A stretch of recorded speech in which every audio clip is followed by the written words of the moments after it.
to the Citizen channel. We're all staying safe and well. And yes, a look at Jack Grealish's season 2021-22 with Manchester City. Yes, at the time of recording this, Jack has just joined Everton on loan for the 2025-26 season.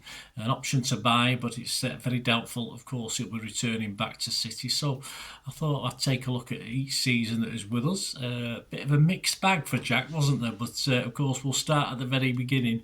We'll look at his very first season with City, with the help of facts and stats from leading Northwest paper, the Manchester Evening News, other stats from various journalists, etc. And personal observations, of course. So we'll have a look at his season 2021-22. Please, guys, if you can, a little bit of work goes into these. It's great to get a lot of views, but if you can smash that like button as well, that'd be much appreciated. And I'll give you some more details at the end of this of other ways to support the channel if you like what I try and do, if you enjoy the content. Right, let's start with Jack, old Super Jack, we call him, don't we? Of course, we stole that song from Aston Villa, don't we? We adapted another couple of songs over time for him. And on the 5th of August 2021, City announced that they had signed Grealish on a 6-year contract that would run until June 2027, he says. So just under 2 years from when I'm recording this. It was reported by numerous outlets that the transfer fee paid to Aston Villa was for the amount of £100 million. Of course, it was sort of the English way we were buying players at that stage. An English player, we had to pay a little bit of a premium, of course. And of course, that at the time constituted the most expensive transfer of an English player ever, as well as the highest fee ever paid by a British club. There you go. Grealish was given the number 10 shirt by the team, which had previously been worn by legend and hero striker, of course, Sergio Aguero, who had departed us the month prior to Jack arriving. We got our first glimpse of Jack in the pre-season Community Shield game on the 7th of August. Yes, a sad loss to Leicester. I was at that one. It was a bit disappointing. He replaced Edozie to a very warm reception on 64 minutes. And Stuart Brennan said of his 30 minutes on the pitch, rusty but linked up nicely. Stuart Brennan's from the Manchester Evening News. Rusty but linked up nicely with Palmer, then Bernardo. Pep said of his little cameo, he was really good, aggressive, going against fullbacks, and every time he had the ball there were 3 players around him. We will know him, and step by step he will find the best. Grealish made his league debut for City in a 1-0 defeat against Tottenham Hotspur on the 15th of August on match day 1 of the season, and despite the loss he was one of City's best players. Stuart Brennan rated him a 7 out of 10. He said one of City's best players, at least he ran at Spurs, beating men or drawing fouls, and linked up well with Sterling. Pep again praised him. He said he had an incredible game, an incredible debut. I congratulate him for the personality to try until the end. He graced the front cover of the programme for his City Etihad debut on the 21st of August. He scored his first goal for the club and City's second in a 5-0 win over Norwich City. He scored an 8 from Stuart Brennan for this performance. Journalist David McDonnell also scored him a 7 in his various newspaper articles. Stuart Brennan said, knew very little about his first City goal, but was a constant threat down the left and deserved to be rewarded. Yes, his goal sort of came from a Jesus cross on 22 minutes, and it sort of came through a raft of players, and it sort of hit Jack on the inside of the knee and then hit the net, so he didn't know too much about it, but he'll take it. A 5-0 rout of Arsenal at the Etihad on the 28th of August, and his first assist for Jesus, which made it 3-0, with 3 players and the keeper trying to close him down. A lovely little outside of the foot pass on the edge of the 6-yard box for Jesus to hit it home. He got another 8 rating from Stuart Brennan. He said not the devastating attacking display fans might have wanted, but a fine team job capped by a Jesus assist. And he got a 7 from David McDonnell for that game. He got 6 from Stuart Brennan in a 1-0 win at Leicester, which is okay, that's fine. So anything 6 and above is good, anything under 6, not so much. His first Champions League game went well on the 15th of September in a 6-3 win over RB Leipzig. He assisted Ake's opener for City, his corner headed home by the big centre-half Ake, a little centre-half. He's not big Ake, is he? Headed home by Ake, but he can get high, can't he? He can get some height on his jumps. and scored to put City 4-2 up. He knew a bit more about this one as he cut in from the left-hand side, sidestepped the defender and curled it into the far corner. Afterwards, Jack said, I loved it. I've been waiting a while. The past few weeks, I couldn't wait for this game. It's a great night. As key City players went down with injury, it was a disappointing 0-0 draw with the Saints at the Etihad on the 19th of September. Stuart Brennan had Jack as his star man though, rating him an 8 out of 10. He thought he gave the Saints a torrid time in the first half and that it was his best so far for City. He was also David McDonald's player of the match, rating 7 out of 10.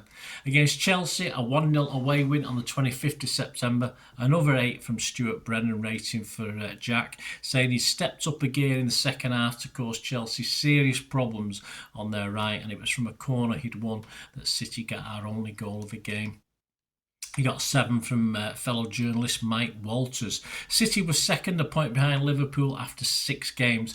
Back in the Champions League, he was not alone in having possibly his poorest game of the season so far in a 2-0 loss at PSG. Rating just a 5 was Stuart Brennan, who called his play sloppy. He did, though, get a 6 from journalist Jeremy Cross, who's usually quite mean, so that wasn't too bad from him. Playing centrally, had a quiet game at Anfield in a 2-2 draw on the 3rd of October, scoring and rating just a 6 from Stuart Brennan. He could do little as an 82nd minute sub in defeat on penalties to West Ham in the Carabao Cup on the 27th of October. That wasn't a good trip down or a good trip back. Sadly though, popular with us Blues, of course, Jack was constantly booed by opposing fans up and down the country, not just Villa fans from other teams, and this of course would continue almost to the day he left us or went on loan to Everton. Another good game for Jack despite a surprise 2-0 home loss to Palace on the 30th of October. Stuart Brennan rated him a 7 and said he did more than most and offered plenty of threat. He got 6 from journalist Neil Goulding. In a 4-1 stroll against Bruges at the Etihad in the Champions League on the 3rd of November, it was Pep defending Jack against criticism of his goals and assist ratio, not from the fans who were mainly supportive, but the media, especially with that £100 million price tag weighing heavy on him. Pep stood by his number 10. He said he wasn't helped by a poor performance from Jack in the game, rating just a 5 from Stuart Brennan. Pep said step by step again, he will get it. Yeah, well, this was a couple of months ago he said that as well. But he wasn't going to get it at Old Trafford as City beat United 2-0 on the 6th of November. He warmed the bench all game for that one. And what was called an injury knock kept him out of the squad for the next 3 games, 3 home wins against PSG, Everton and West Ham. But he was back for the visit to Villa Park to play his old muckers, his old employers. Pre-match Pep's conference was in the main about Jack. So much so, Pep suggested that Jack should have taken the press conference himself. He was an 87th minute substitute replacing Jesus. At least it lifted the Villa fans for a few minutes, with City currently then winning 2-1. And they could boo his return and increase the atmosphere, though a few did applaud as well. Stuart Brennan scored him a 7 for his performance in a 3-1 win over Watford on December the 4th, but he did have a negative critique and did ask that he start putting away easy chances. It was his 12th game on the trot without a goal despite great opportunities in this one. Pep told his number 10 not to fret about the lack of goals. With City already qualified for the Champions League round of 16 on the 7th of December, a 2-1 loss at RB Leipzig, he was pretty much non-existent in that game as a false 9, a role he didn't really get to grips with. He was a bit better when he shifted out left when Sterling came on. Stuart Brennan gave him a 6 though, and a 6 from David McDonald. Days later, after a 1-0 win against the 10-man Wolves, when another good chance went begging, he scored a 6 with Stuart Brennan and Dave McDonald. But back on the score sheet, was not alone in a 7-0 rout of Leeds United on the 14th of December. He scored a 9 from Stuart Brennan, the highest so far. He said, Harry Kane-like header. Yeah, it was, answered the critics, and he deserved that goal for an excellent contribution. He powered home a Mahrez cross to make it 2-0 on 13 minutes, an 8 from journalist Gideon Brooks. But trouble ahead as perhaps his goal was celebrated a bit too much by Jack, as he and Phil Foden were dropped to the bench after both made a nightclub visit. Yes, Naughty boys. He sat out games at Newcastle 4-0 as City sat top for Christmas, and despite Foden being recalled to the bench for the Boxing Day 6-3 Etihad win over Leicester, Jack again was left out of the squad. So when he returned to the first team action, he really needed some credit with Pep. But playing at number 9, he was poor again. Stuart Brennan scored him just a 5 in a 1-0 win at Brentford on December the 29th. Stuart said he couldn't get any space playing as a number 9 and struggled to make an impact moving to the left in the second half. He remained on the bench for the vital 2-1 win at Arsenal on New Year's Day. That was a good trip. I think we set off about 1 in the morning on New Year's Day. That was fun. And as COVID hit the squad, he missed the 4-1 win at Swindon on the 7th of Jan in the FA Cup. As City beat our nearest rivals Chelsea 1-0 on January the 15th to go 13 points clear. A 7 for Grealish from Stuart Brennan, though he did note another Grealish miss, but noted he had stretched Chelsea and done most things right. He just got a 6 from Simon Mullock. All seemed forgiven by Pep as he called him the Greel deal despite a poor 1-1 draw at the Saints. Pep said it was his best game for City. Probably not. A reverse psychology, perhaps. He only rated a 6 with Stuart Brennan and fellow journalist Paul Brown. On the 5th of February, a 6 in the FA Cup win over Fulham, rating from Stuart Brennan, who did say at least he drew a penalty that Mahrez converted. A 66-minute sub for Mahrez in a 2-0 home win over Brentford. Not in the squad for the next 3. A 4-0 home win over Norwich, 5-0 win at Sporting Lisbon, and a 3-2 Etihad loss to Spurs. And he sat out a 1-0 win at Everton. The City moved on in a 2-0 win at Peterborough in the FA Cup on the 1st of March. He collected a Foden through ball smartly and coolly stroked it past the Borough keeper to settle the nerves to make it 2-0 on 67 minutes. Stuart Brennan rated him a 7, saying neat but ineffective until his class showed with his goal. A 7 from John Cross. A better to come though in the Etihad derby. It ended City 4, United 1 on the 6th of March. Though no GRA as far as Jack was concerned, Stuart Brennan commented in the Manchester Evening News that he did everything but score. Dynamic, deliberate, intelligent. He scored him a 9 out of 10. He got an 8 from Jeremy Cross as well. But 9 days later, in a 0-0 at Sellers Park, Stuart Brennan rated him just 5, saying peripheral and ineffective in the first half, teed up Bernardo and KDB in a better second. Another 5 score as his threat diminished and he bottled out a shooting, claimed Stuart Brennan, though he beat the Saints 4-1 at St Mary's on the 20th of March in the FA Cup quarter-final. On the 2nd of April, 2-0 win at Turf Moor, which left City 1 point clear of Liverpool, a 5 from Simon Mullock. Grealish was later also defended from his critics by his teammate Kevin De Bruyne, who voiced his belief that Grealish was an easy target for criticism because of the media spotlight on English players. And also Ilkay Gundogan claimed that Grealish was so misunderstood by some of the media. Probably certainly was misunderstood by Pep sometimes, but a wonderful guy. I mean, we obviously over the 4 years before he went on loan to Everton, just away from Pitt. I mean, just a delightful guy, no problems at all, apart from when he went to the pubs or nightclubs, unfortunately. But as far as with the supporters, wonderful play, wonderful stuff off the pitch as well. His season stats in the Premier League: he made 22 starts, 4 substitute appearances, 3 goals, 3 assists. In the Champions League, he made 5 starts, 2 sub appearances, 1 goal, 1 assist. In the drop for the Atletico Madrid game 3 days later to the bench, he drew plenty of fouls and matched the Spaniards' gamesmanship as we hung on for a 1-0 victory in the quarter-final first leg at the Etihad when he came on for Sterling on 68 minutes. He was only given a few minutes in a top of the table 2-2 draw with Liverpool on the 10th of April at the Etihad and was dragged into some unsavoury scenes, though again on the bench all game this time against the thuggish Atletico Madrid in the 0-0 second leg on April the 14th. A full game in a weakened City team in the 3-2 loss to Liverpool at Wembley in the FA Cup semi-final. His goal 2 minutes into the second half gave City momentum, but the second came far too late to save the game as time ran out and we lost 3-2. Despite a 5-1 home win over Watford on the 23rd of April, he struggled again. He was given that false 9 role that he didn't like. Stuart Brennan gave him a 6. He missed out on the massive 4-3 Champions League win over Real Madrid at the Etihad on April the 26th.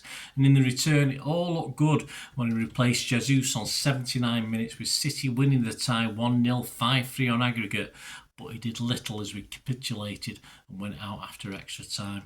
The good news was that the title was still in our own hands at least, and with 3 games left after a 5-0 home win over Newcastle on the 8th of May, Stuart Brennan scored him his highest for a while, an 8 in this game, and set a valuable job out on the City left, continually drawing defenders, and did superbly for the 4th goal after a powerful run down the left. On the 12th of May, he was an 82nd minute replacement for Foden in the KDB show at Molineux, a 5-1 win that left City almost guaranteed the title if they could win at West Ham in the penultimate game, a game where Grealish started and dragged City back into it on 49 minutes with a goal to reduce a 2-0 deficit. It ended, of course, 2-2, meaning City would need to beat Grealish's old mates at Aston Villa at the Etihad to lift the title. Stuart Brennan scored him a 7, saying he blossomed into the game in the second half to score and almost create another. He got a 7 from John Cross for that game. But in a memorable comeback win, of course, over Villa in the last game, he warmed the bench, didn't get on the pitch at all until the end, of course, whilst others performed small miracles. But of course, he celebrated like a good one with his first Premier League title. Though he finished the campaign with a Premier League title, Grealish admitted difficulties in his debut season that were there to be seen at Manchester City, stating that adapting to the club's style of play had been much more difficult than he had imagined, despite the fact that City manager Pep Guardiola believed he was successfully filling his role. Well, that's what he kept saying anyway. FA Cup, he made 4 appearances with 2 goals. In the English Football League Cup, or the Carabao Cup, or the Capital One Cup, or the Milk Cup it used to be called anyway, we'll call it the League Cup, he made 1 sub appearance, and he made 1 sub appearance, of course, in the Community Shield at the start of the season. So just season 2021-22, 1 Premier League title for Jack. It would get so much better, of course. Look out, of course, for my Jack Grealish look at his season 2022-23. I think it might get a bit better that season. Let us know any memories, guys. It'd be great. Or memories of season 21-22 as well. Please, if you enjoyed the content and you like what I try and do, of course, your support is always very welcome. The different ways of showing that, if you can, and if you actually just want to contact me through my various social media links, etc. All I ever ask is you keep watching and listening. Thanks for that, guys. Hope you enjoyed the feature anyway, and please, if you can, give us a thumbs up, give us a like, that'd be wonderful. And if you're not already a subscriber, it'd be great if you could subscribe. It's absolutely free. Also, check out all my social media links. They'll be in the description and comments below if you want to follow me on TikTok, Instagram, X, Facebook. We can chat on there and do all things City, of course. Also, if you're into film and TV, don't forget a lot of this channel is film and TV stuff. I love me film and TV like I do City. So if you're into that, have a look. Or even though someone who might not be that bothered about the football but likes film and TV, give them a kick in my direction. I'll be very grateful. And special thanks as ever to supporters of the channel.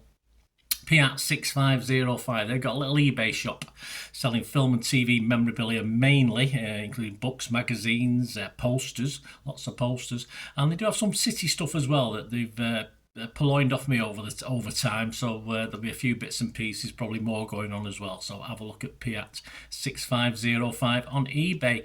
And yes, if you do go onto eBay, and if you're a member, we do have memberships, 99p a month. You get early access to all my vlogs, so as soon as I do them, you get them. Sometimes it could be months before they're published generally, so a lot of the history stuff, so you have access. The membership gives you access to that. It gives you 10% extra off at Piat6505 if you want to buy any of that memorabilia. That's all that you can actually gain that from being a member. And support the channel. That's a great way of supporting the channel, of course, like watching the ads on the original thing that you've seen now, my original feature. That'd be fantastic. So yeah, also, before we go, podcasts. If you like your podcasts, I do a podcast with Mike Long in South Korea. It's called Bolt from the Blue in our 8th season. Yeah, we've had some good fun on there. We're trying to have a bit of humour, generally look at City's games as and when we play them, have a look back. So please check out that. It's on Soundcloud, Spotify, all good places you get your podcasts from. There you go, guys. Thanks for watching. Hope you enjoyed everything about this feature, and you didn't mind me asking you about this at the end. And please, all I ever ask for you is to stay safe, everyone, especially you Blues.